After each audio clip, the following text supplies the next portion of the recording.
Today we're looking at the worst quarterback currently in the league. Do we have any guesses? I mean, you might be able to tell just by looking at the picture. It's not very blurred out. Well, if you guessed Baker Mayfield, you are 100% correct. After a few seasons playing for the Browns, this is Baker Mayfield's first season as the Carolina Panther. And when looking at Mayfield playing this year, Mayfield has been a joke of a quarterback. But I mean, the whole Carolina team is a joke at this point, kicking one of their players off the field mid-game, getting rid of their star running back, firing their coach. I mean, Baker Mayfield is their quarterback. I mean, it can't get much worse. So far this season, Baker Mayfield has played in 7 games, starting 6 of them, and his stats aren't good. Mayfield only has a 57% completion rate, has thrown only 6 touchdowns to 6 interceptions, has taken 19 sacks, and only won 1 game. Let's start in week 1 where Mayfield took on his former team, the Browns. It was a shit show for Baker Mayfield's first start as a Panther, as he led his team to 4 punts and an interception and only a net of 13 yards in the first 5 drives of the game. And the interception was quite bad. It's 3rd and 10 from their own 20. Baker Mayfield drops back, throws it over the middle of the field, and just totally misses his open target. I mean, this is comical. This guy's wide open, and Mayfield just steals his ball nowhere near his wide receiver.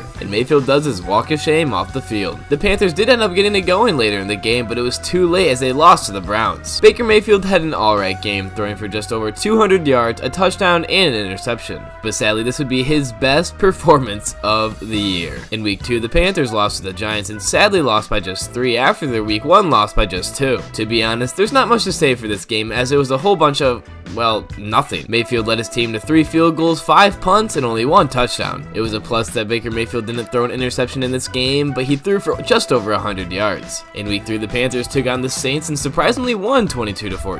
But how much of a win was it really, as Mayfield led his team to 6 punts, turned the ball over on downs once, 3 field goals, and only 1 touchdown. In this game, Mayfield played he threw for 170 yards, 1 touchdown, no interceptions, which is good, but only completed 12 of his 25 passes. In week 3, the Panthers suffered their 3rd loss of the season against the Arizona Cardinals. In this game, Mayfield threw for almost 200 yards, which was good, and upped his completion percentage to 61, but only managed to find the end zone once and threw the ball to the other team twice. And Mayfield's touchdown was at the end of the game, so who really cares? Not including the Panthers' last touchdown during garbage time, Mayfield led his team to 5 punts, 2 interceptions, and 2 turnovers on down, and only 1 field goal. Towards the end of the first half, the Panthers looked like they might be able to put something together as Mayfield dropped back and threw it to his teammate, but the ball is underthrown and intercepted by the Cardinals. And then for Mayfield's 2nd interception, it came in the beginning of the 4th quarter. He drops back and quickly threw it, but the ball is deflected and intercepted by the Cardinals. In week 5, the Panthers took on the 49ers, and it was another dud from Mayfield as he threw for 215 yards, no touchdowns, and an interception. Mayfield led his team to 3 field goals, 1 touchdown, and 7 failed drives. Mayfield seems to only be capable of getting his team in field goal range, and that's it. Mayfield had another bad interception late in the 2nd quarter. He just overthrows his wide receiver and is easily intercepted by the 49ers. Then late in the 4th quarter on this play right here, Mayfield suffered an ankle sprain, leading him to be inactive for the next 2 games. In week 8, Mayfield was ready to come back but was benched and left out of the game. Then in week 9, Mayfield didn't start but came into the game late after his team was getting absolutely destroyed. After being down 35-0, PJ Walker was benched and Mayfield came in to start the 3rd quarter. Mayfield did come in and lead his team to 3 touchdowns, throwing for 2 of them, but none of them really mattered. It was all garbage time as this game was over at halftime. And 2 of the touchdowns came in the last 8 minutes of the 4th quarter. For the preceding game, in week 10, Mayfield was benched again as Walker led the Panthers to the 3rd win. But Mayfield was given another chance in week 11 against the Baltimore Ravens. And it looks like it's going to be Baker Mayfield's last chance, as he led his team to only 3 points in this entire game, threw 2 interceptions, no touchdowns, and threw for 200 yards. I mean, geez, look at this. 5 punts, then a field goal, then a punt, a fumble, downs, interception, and then another interception. For Mayfield's first interception of the game, again, it came late in the game. He's rolling out, throws it, but it's just a bad ball, gets outplayed, shouldn't have thrown it, and it's intercepted. And then for Mayfield's 2nd one, it was bad at the line of scrimmage and intercepted by a lineman. Throughout the 6 of Baker Mayfield's starts, he had 65 drives. Well, nearly 50% of all the 65 drives resulted in punts, and only about 30% resulted in scoring opportunities, most of them being field goals. When looking at the Panthers, they clearly have a quarterback problem, and PJ Walker seems like the player to start, as he has a 2-3 record starting this season, a way more respectable than 1-6 for Mayfield. But with Walker hurt and Mayfield obviously going to the bench, the Panthers have elected to start Sam Darnold next week for week 12. Mayfield is obviously seriously struggling as he's been laying duds all season. But he's shown in the past that he's capable of being a pretty decent quarterback as he helped the Browns get their first playoff win in a while. What do you think will happen to Mayfield? Will he be a number 2 option for the rest of his life, or will he come back and prove himself as a starter and be a half-decent quarterback? Leave your comments below. And this is going to be the end of the video, so if you enjoy my content, I'd really appreciate if you can like and subscribe, and once again, thanks for watching.